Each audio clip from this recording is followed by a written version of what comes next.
We are living in Thailand. Hey guys, welcome back to Living in Thailand. Let me know if you like that theme song. My little sister told me to say that. So yeah, that's for you, Asia. Anyways, we're going to get right into it. This is my DIY whipped shea butter, which is really simple to make. And this is something that I use for my hair, my body, and also my face. So let's get it right into the products that you will need. You're going to need a glass bowl. You're also going to need a pot to boil the water, a mixer, don't have to be a fancy mixer, just any mixer, a spatula, as well as some measuring cups, a glass jar to put everything in, or plastic if you like that. So these are all the tools that you'll need. Then we'll get right into the ingredients. Alright, so we're going to get into the ingredients of this product. So we're going to start off with some shea butter, of course. I have some castor oil I'm going to put in, some grapeseed oil, Argan Oil, as well as some sweet almond oil. I'm also putting in some vitamin E oil, some jojoba oil, rosehip oil, and frankincense as my essential oil. Now you don't have to use all of these oils. This is something that I know my face is going to love, as well as my body and as well as my hair. And all of these oils have a very low comedogenic level. I'm going to put that link down below, as well as everything else that I mentioned in this video. It just lets you know what oils will clog your pores. So I make sure that that level is low if I'm going to use this on my face, as well as that it's, moisturizing and nourishing. So yeah, these are all the oils that I'm going to be using. You don't have to use all of these. You can use one of these, you can use two of these. I would just make sure that the base is definitely either shea butter or mango butter, so you can get that smooth and whipped consistency. So let's get into actually making the butter. Alright, we're going to get into the action. This is me showing you that, hey, my stove is on and I am boiling the water. So while the water is getting to a boil, this is when I cut up my shea butter. So this is how the shea butter comes. It's hard. It's not as hard because, as you can see, I can slice my knife through it, but it is a more solid texture. This is me realizing that I probably need more. So I did use about half, more than a little bit of half of the 8-ounce shea butter that I had. And then I'm just going to chop it up so it's a little bit easier for the heat to go through and for it to melt. So yeah, do that. The water's boiled. Now this is a double boiling method, just putting it on top of boiling water, and as you can see, it is melting. I do not recommend that you guys microwave this for it to be quicker, because then you will zap out all of the good nutrients. So just take your time. It takes about 10 minutes and just melt it down. So when you melt it down, you're going to kind of get this very oily consistency, and I am just getting all the last little kinks out. And then I'm going to transfer it back over and let it cool down a little bit before I start adding my other oils. So this is the oil portion. Oils on oils on oils. I'm going to start off with castor oil. I'm going to use about a half a tablespoon of castor oil. Now y'all, I never typically measure this out. I'm doing this for YouTube. So there's no real method to my madness. I'm just honestly alternating between a half a tablespoon and half a spoon. This is half a teaspoon of grapeseed oil, and then I'm going to take a half a tablespoon of argan oil.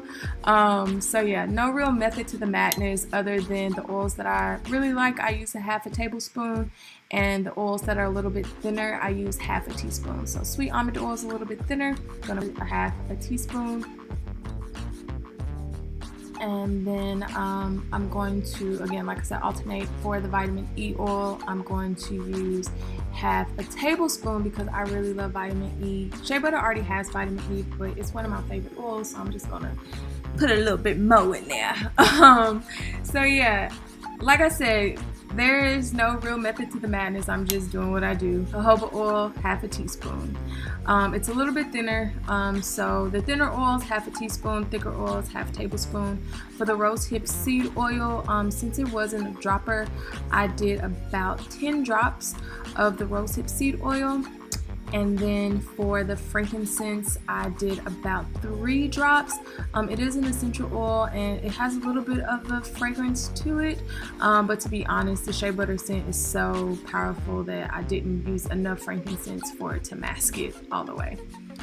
So yeah, you're gonna pop this in the freezer and for about 10 minutes and take it out, and it should look like this. It should be kind of solid, kind of moving in the middle. This is the perfect kind of consistency for you to actually start whipping it.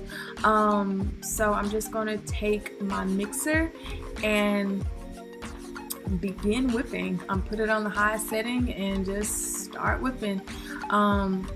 So yeah, and you just whip for about 10 to 15 minutes, maybe 20 minutes, depending on the consistency that you want or how hard your butters and everything were. But as you can see, it takes a different shape, it takes a different form, it takes a different consistency and a different color. So this is really, really simple, guys. You just whip it until it is the consistency that you want. I love making this because it is so simple. It's such an easy DIY. And I'm just scraping the edges and putting it back in the center so everything gets whipped evenly. But yeah, you don't even have to add all the oils that I have. You can just take simple shea butter, melt it down, freeze it a little bit, and then whip it. And you know, it's whipped shea butter. Like, it's very, very simple. Here I'm just testing out the consistency of it and just how it feels and just how it looks. I don't like it to be too oily, and this is perfect. It has shine, but it's not greasy, you know. But I wanted it a little bit softer, so I did whip it just a little bit more to get the perfect consistency that I wanted. So this is the final product of what it is without me whipping anything else. And I'm going to start transferring it over to the glass jar. So this is something that I know that a lot of YouTubers who do make this, or people who make it, they put it in a plastic bag and actually pipe it in, which is a great way to not make as much mess. But I think that I just waste a lot of product when I do that because the shea butter sticks to the plastic bag and it not really go inside. So I do this. It is a little bit more messy, but hey, it's for me. I don't care about it being messy. So as you can see, it is like stuck at the top, or not a lot of going down, not a lot of shea butter is going down. So all you have to do is simply just tap it on something, and as you can see, it shifts down and you can stuff it some more. I would not recommend you do this if you are this method of transferring. If you are gifting this, if you are gifting it, I would definitely suggest you put it in a plastic bag and do piping style, or wear gloves if you're going to do this, because you know we're trying to be clean and sanitized and all of that. So yeah, I made one jar and I'm just showing you guys that I'm putting the rest into the plastic jars that are a little bit flatter, which I like because it's just easier to feel. You know what I mean? Like, you just put it in there, it's flat. Yeah. And like I said, I don't waste, so I'm also getting it from the, I don't know what those things are called, the mixer things. I get all the products, so this is another reason probably why you should wear gloves. So yeah, this is me just showing you the product. As you can see, it is nice, it's creamy. Look at that, y'all, it's so creamy, and it's just perfect. Like, I love making this because it's so simple. It's so moisturizing, well, concealing moisture, and it's just, you can use this for your skin, your hair, your face, everything. So I love it, love it, love it. And yeah, guys, that's it. Very simple. I hope you guys enjoyed this, and I will see you in the next one. DIY Ty is checking out. That was whack. But anyways, yeah, see you guys in the next one. Hopefully you make this, and peace.